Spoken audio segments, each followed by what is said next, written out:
It was an astonishingly simple device that could both record and play back sound without using electricity. He called it the phonograph. You spoke, or rather you yelled, into a diaphragm, which drove a needle to make indentations in tinfoil, rotating on a cylinder. Here's how it worked.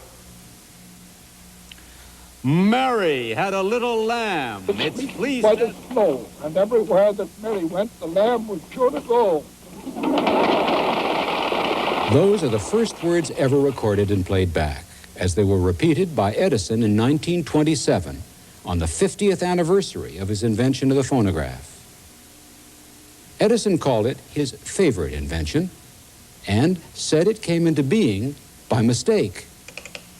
Edison was trying to improve a machine to record telegraph messages. That year, Edison became interested in the notion of recording a telegraph message. Now, that had been done for many years prior, but the trick here was to record the telegraph message by embossing a piece of paper with this little pin here as this rotated. Edison's short presses were recorded as dots, long presses as dashes. Then one day, the machine malfunctioned. The playback ran out of control. The needle dragged across the paper and made a noise that sounded to Edison like a human voice.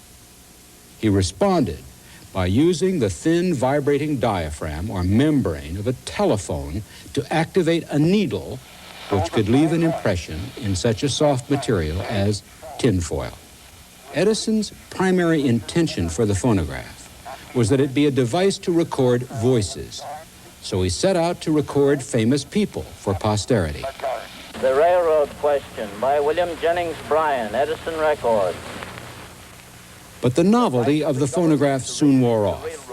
The recordings were crude and lasted no more than a minute, too indistinct, too short. Edison turned his attention to the incandescent light bulb, but other inventors continued to improve the phonograph. Wax replaced tinfoil, extending the length of recordings, making them suitable for music longer than a rag.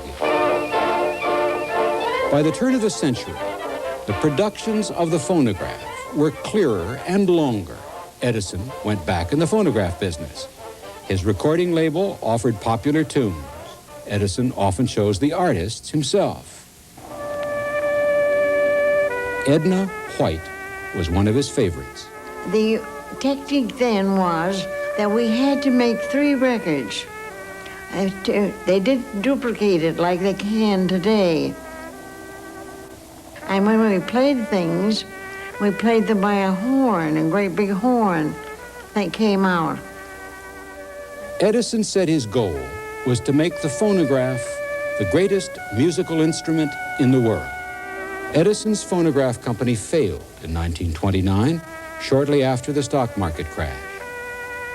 But more than anyone else, he gave the world recorded sound.